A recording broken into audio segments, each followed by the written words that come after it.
somos abogadas del CELS y en mi caso de la Liga Argentina por los Derechos Humanos, que acompañamos, digamos, somos las abogadas de la familia Grillo, de Fabián, el papá, de Mari, la mamá, y de Emiliano Grillo, el hermano de Pablo. Eh, Presentamos a la familia el 21 de marzo, fueron aceptados un tiempo después como querellantes, ya participamos, digamos, en todas estamos ya presentados como querellantes y reconocidos como tal por parte del juzgado. El juzgado es el Juzgado Federal 1, que está a cargo de la doctora María Romilda Cervini. Y durante todo este tiempo lo que hemos ido haciendo es pedir una serie, una batería de pruebas que tienen que ver no solo con la responsabilidad de la persona que con toda la información que tenemos hasta ahora, y mucha de la información que tenemos es gracias a todos los medios cooperativos, los medios comunitarios, como vos nombrabas recién a Grito del Sur, por supuesto me solidarizo con el conjunto de los compañeros que están en ese medio comunitario, con las fotos, con los videos, con el mapa de la policía. Ustedes saben que el mapa de la policía es un organismo, un conjunto de trabajadores de prensa que en estos casos aportan, digamos, a mostrar acciones de represión estatal. En base a todos esos elementos, nosotros pudimos señalar a una persona en particular, el gendarme Héctor Jesús Guerrero, que sabemos ahora que ese es su nombre completo porque tenemos el legajo, eh, como el autor de lo que nosotros definimos, ahí tenemos las imágenes, lo que nosotros entendemos que jurídicamente, penalmente, es un homicidio agravado en grado de tentativa, ¿no? Porque por suerte no se consumó, entonces quedó en grado de tentativa. Por supuesto, es un delito muy grave, nosotros lo señalamos en la primera presentación que hicimos, pero pedimos además una serie de otras pruebas, de otras medidas de prueba para poder avanzar en la cadena de mandos hacia arriba, digamos, ¿no? No solo señalamos a esta persona en particular, el gendarme Guerrero, sino a toda la línea de mandos, hasta por supuesto la ministra de Seguridad eventualmente, para poder ser también imputada, Patricia Bullrich. Así que bueno, en ese recorrido estamos. Hay algunas de esas medidas que ya se han cumplido, otras las estamos esperando. Eh, eh, y eso es parte, obviamente, del trabajo jurídico, ¿no? Que va en paralelo con la denuncia política, la denuncia pública de las represiones estatales que se suceden semana a semana, los miércoles o en algunas, si hay otros días de movilizaciones, y en las responsabilidades políticas, ¿no? Y yo Claudia, quisiera también, si me permitís, enmarcar esta represión, por supuesto, al episodio que vos mencionás ayer con el funcionario, porque digo, yo creo que no hay que aceptar en un punto esto de que no es funcionario de hecho, ¿no? Digamos, no, eh, por supuesto que debería tener un cargo, pero lo es de hecho, es decir, ejerce el poder de hecho, ¿no? Entonces hay que tratarlo como un funcionario. Los desplantes, las amenazas, las acusaciones brutales de Milei, de Adorni. Ayer Adorni dijo una cosa muy grave, le dijo a un candidato que no le iba a hacer ninguna pregunta porque él entendía que ningún comunista tenía suficiente idoneidad como para ser legislador o ocupar un cargo público.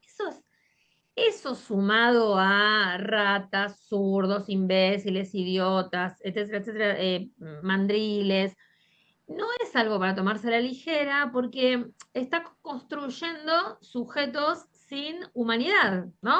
O sea, sos un mandril, sos una basura, una rata, ¿no? Esa ¿por qué pensás que pasa animalización. esto?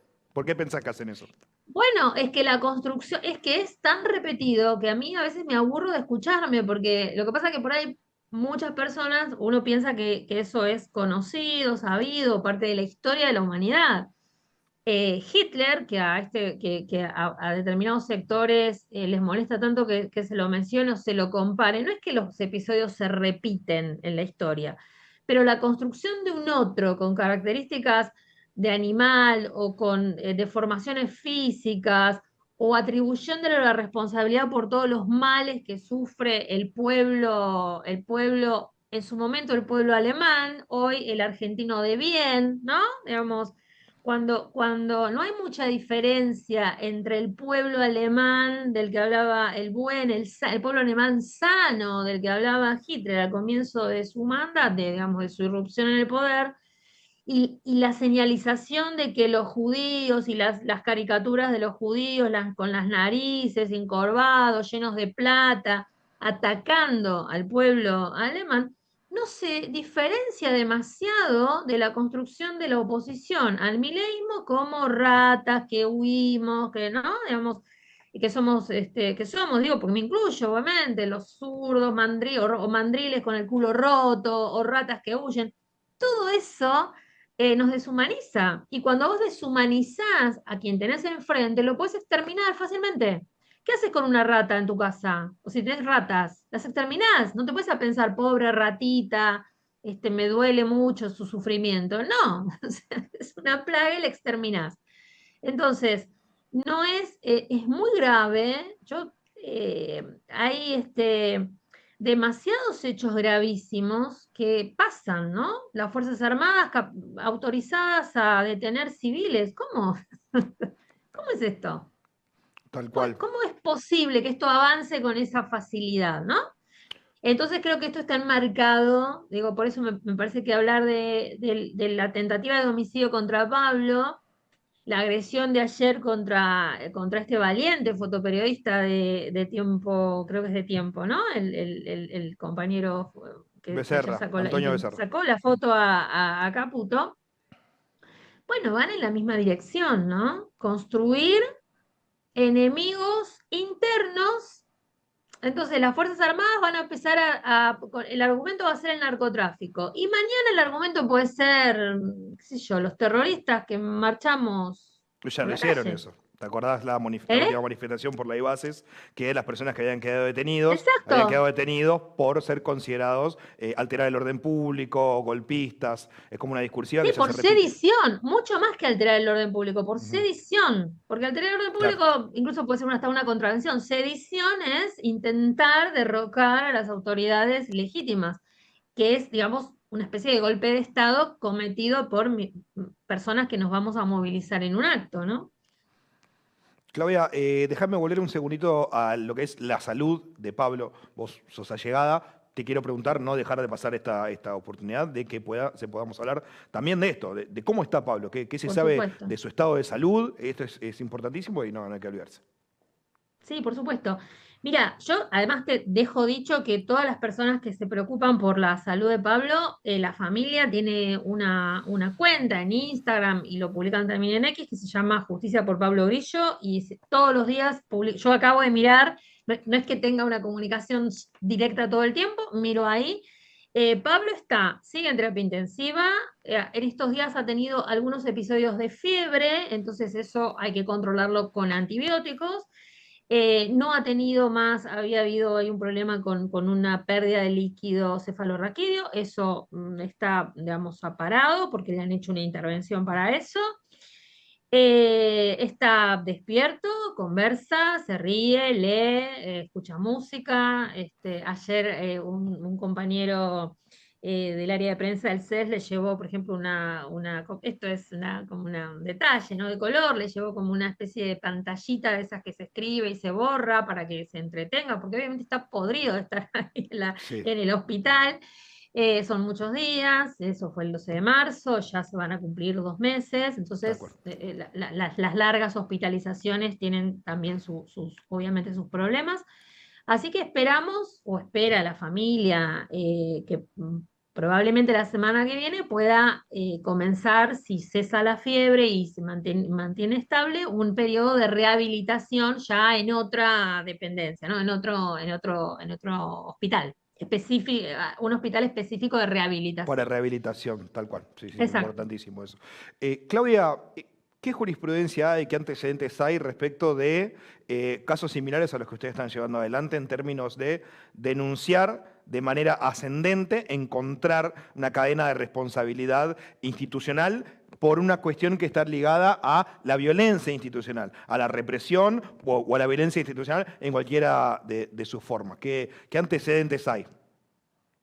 Mira, yo creo que el antecedente más claro en este sentido es el de los hechos de diciembre de 2001.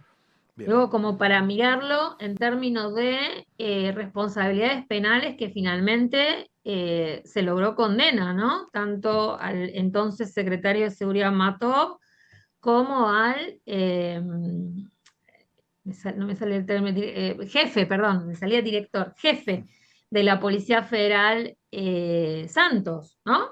Digamos, ahí hubo una, esperemos que en este caso, por supuesto, no haya que esperar 20 años o más o menos 20 años para llegar a una decisión judicial en ese sentido.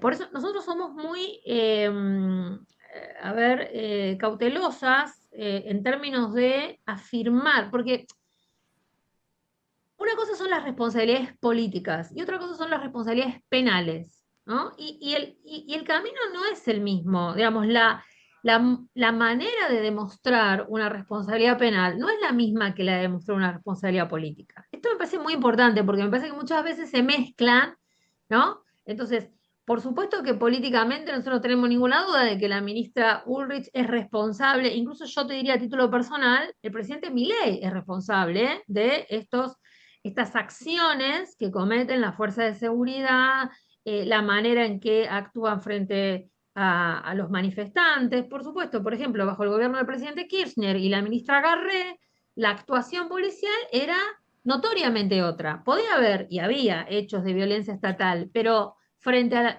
los había y los hemos denunciado como corresponde. Pero por ejemplo, frente a las movilizaciones o frente a las protestas, había una decisión política de actuar de otra manera. Podía haber un policía o un gendarme o un prefecto que no respetara esta decisión política, bueno, denunciás y actuás contra esa persona, pero la decisión política desde, digamos, de la más alta escala de poder era otra.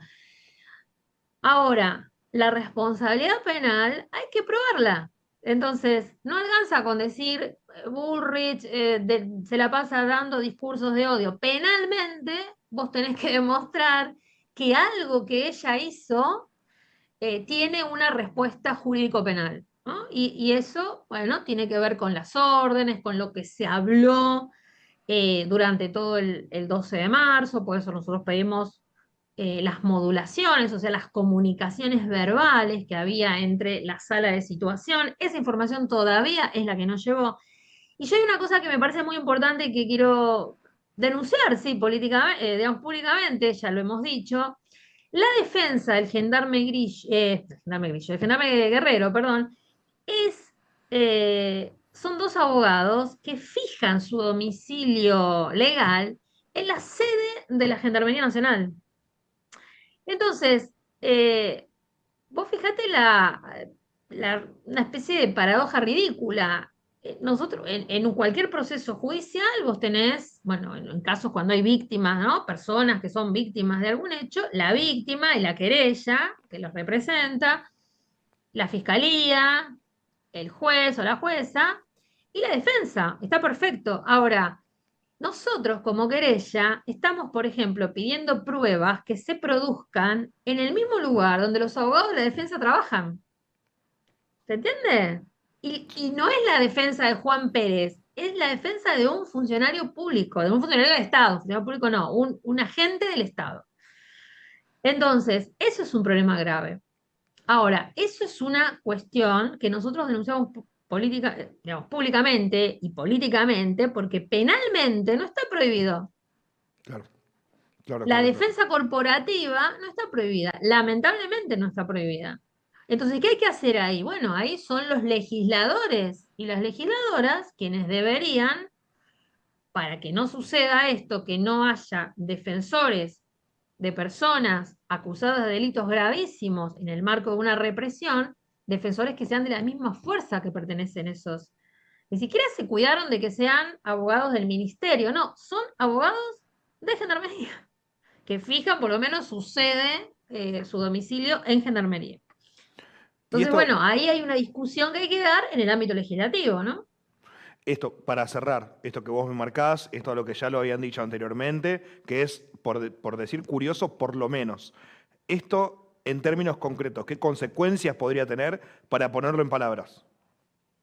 Bueno, es lo que te estoy diciendo. O sea, vos estás eh, pidiéndole, a mí me parece tan evidente explicarlo así, ¿no? Pidiendo información y pidiendo elementos de prueba a una oficina de la Gendarmería Nacional Argentina y en la oficina de al lado están los abogados de Guerrero.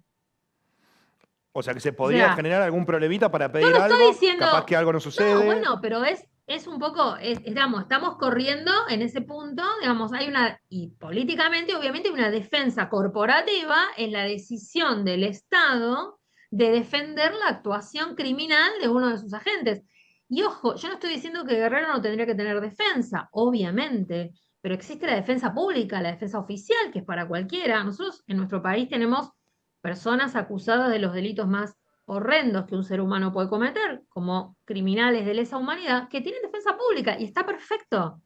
Está muy bien eso. Los que no quieren tener defensa privada o no pueden, tienen la defensa pública que es excelente y los defiende de modo excelente. O sea, no estoy diciendo que no tienen que tener defensa. El problema es que la Gendarmería y el Ministerio de Seguridad y el Estado Nacional defienda el accionar criminal de sus agentes. Yo me pregunto, ¿qué pasaría si Guerrero o Juan Pérez, gendarme, en lugar de haberle disparado en la cabeza a Pablo Grillo, hubiera violado a una persona? ¿Lo defendería también la gendarmería? O sea, ¿con sus abogados pondría el domicilio de la gendarmería? Yo creo que no. Entonces hay una Clarísimo. decisión política de defender este tipo de acciones, ¿no?